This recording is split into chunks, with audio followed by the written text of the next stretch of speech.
My name is Jeffrey Van Wingen. I'm a family physician practicing in Grand Rapids, Michigan with 20 years experience.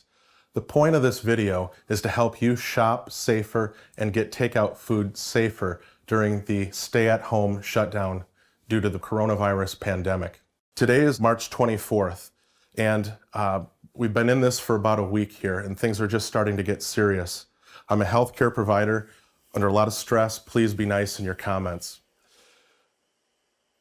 We are at stay-at-home orders here in Michigan, and more states are coming on board with this, and our movements are restricted.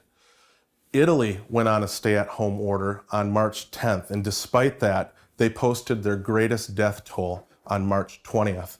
So people are moving, and with that movement comes risk.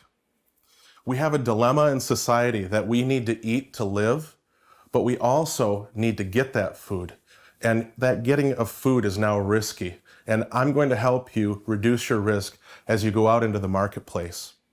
Now, they say that desperate times call for desperate measures, and these times are unprecedented. But I believe there is a precedent that we use in the medical field called sterile technique that can reduce risk as you go out in the marketplace. And we use it to perform surgeries, to be in sterile environments so that we don't give infections to our patients. And I'm going to help you adapt those techniques to decrease your risk of contracting coronavirus when you go out and get your food. Now, I want to answer the question, how long does the coronavirus live outside of a human body? And we've recently gotten some conflicting data, and I just want to throw that out there. Last week, the National Institute of Health published in the New England Journal of Medicine an article that showed that coronavirus can live in an aerosolized, outside the body situation for 3 hours. It can live on cardboard for 1 hour, and it can live on plastic and metal surfaces for 3 days. That's a lot better to deal with than the data that we got just last night from the Center for Disease Control that found that on cruise ships, they discovered active coronavirus particles 17 days later. Now, we don't know if that's something specific for the cruise ships or if that's something that we need to adapt to society. So in this, I'm going to give some practices, and we're just going to say, go out there, use this knowledge, and do the best that you can. Now, when you go out to get your groceries and you bring them home, try not to bring them into your house unless you absolutely need them. Now, if we're going to go with the logic of the National Institute of Health, we could leave those groceries in our garage or on our porch for 3 days. And if you use a shopping service, please don't have them come into your house. Have them dump them outside so that you can bring them in when you need them. And if you must bring them in, we're going to go through some tips using these modified sterile techniques to remove possible coronavirus from the groceries containers and the groceries themselves. Now, thinking about how I can explain this to a public, imagine that the groceries that you have are covered with some glitter. And your goal at the end of this is to not have any glitter in your house, on your hands, or especially on your face. And imagine that disinfectants and soap, they have the power to dissolve that glitter. So when you're out in the store, it's not just about wiping down the shopping cart handle with an antiseptic wipe. We need to do more than that. We need to be better than that when we go into the supermarket. Here's some tips. Wipe down your cart. When you look at items and you're considering buying, commit to buy those items before you pick them up. You don't know if there's coronavirus on those, and you don't want to be putting coronavirus on those. Stores are doing better. They're sanitizing their stores at night, but they are not sanitizing every canned good and every plastic wrapped item. Don't go to the supermarket if you have any respiratory illness whatsoever.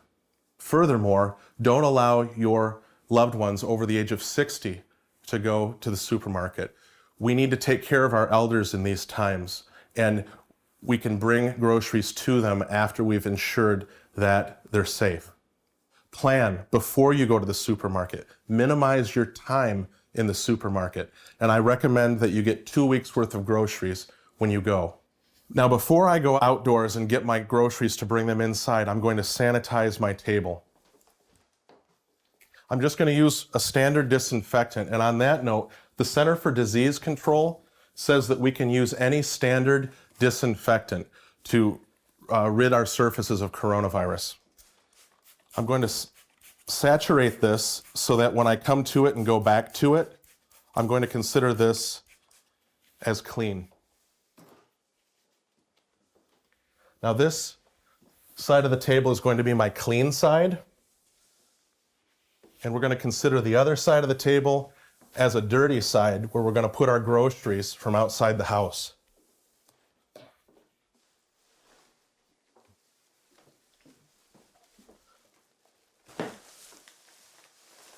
So remember, everything that goes to this side of the table is going to be considered clean and sanitized.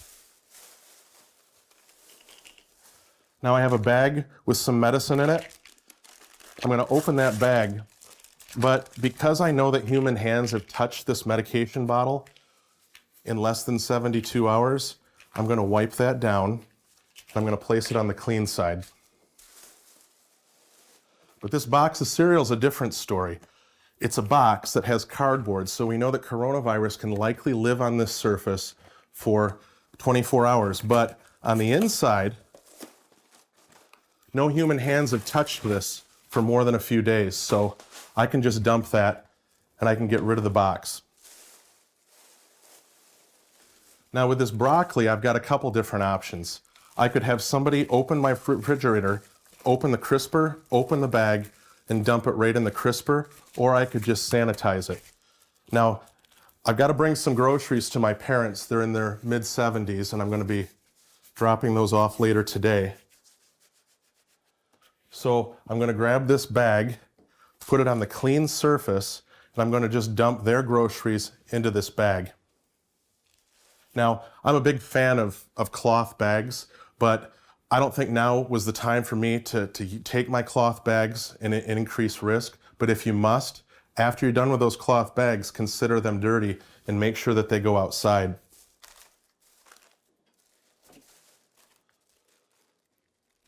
So I'm going to wipe this down and make sure that your rag is good and saturated with disinfectant, because you got to be putting that disinfectant on these groceries, and you got to be making sure that you're scrubbing them.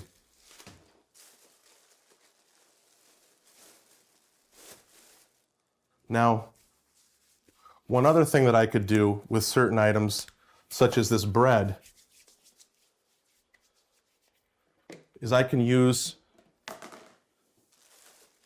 clean containers to dump items inside without touching those items. So I'm going to just dump this bread into this container to seal it off and not allow any sort of contamination of the bag.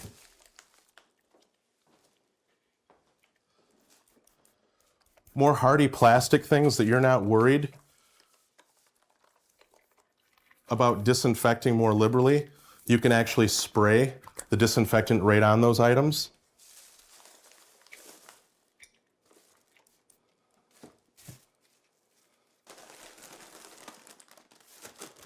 Now these chips, again, I could dump them into a container, but I'm just going to choose to spray them off. That's okay, before they go into the pantry. Now, you want to wipe off the areas that you think humans' hands were touching a bit more liberally than the areas that you don't think human hands have touched. That's all common sense stuff. Now lastly, I've got some fruit here, and the way I'm going to handle fruit is I'm going to treat this fruit, which is pretty much porous. It's kind of like our skin. So if I wash that like we should be washing our hands for 20 seconds, then that should be just fine. I'm going to dump it in some soapy water here. And I'm going to come back and watch each one individually. And I do think that the better you are soaking the fruit, the better it's going to be as far as your chances of getting that completely sterilized from coronavirus.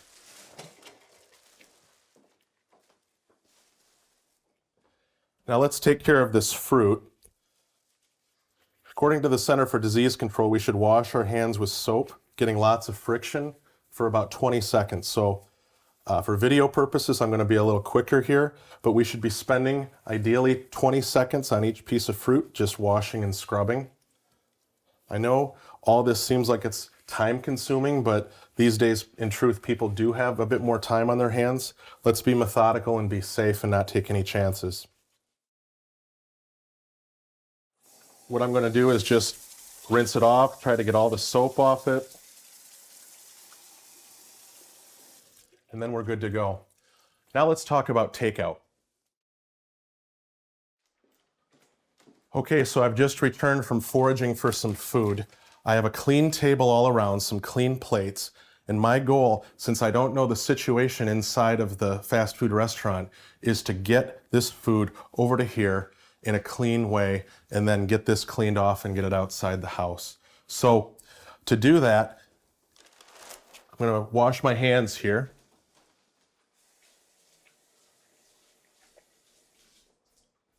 Say I did that for 20 seconds with soap and water, scrubbing real good. I'm going to open up this. Now, fortunately, the good news is that you don't have to worry so much about the food. Coronavirus does not do well in food, but it's the wrappers that I'm more concerned about.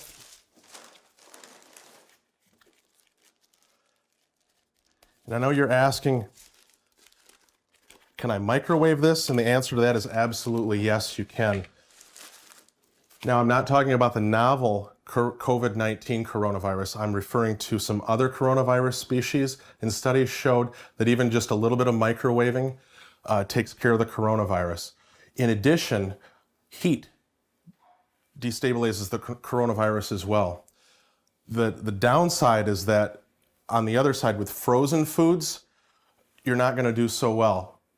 Some coronavirus species can live inside of a frozen environment for up to 2 years. So I would not consider your freezer safe ground to kill coronavirus. A good example would be a frozen pizza. You bring a frozen pizza in, you've got the cardboard box, you've got some plastic wrapping, and with that, you can dump the plastic out and consider the cardboard dirty, and then go ahead, clean your hands and put that plastic into the freezer and you're good. With ice cream, I would make sure that you use some disinfectant to scrub down the outside of the container before you put it into the freezer. With sauces, you want to try to get these sauces onto the plate without exposing to the packaging. Just do the best you can.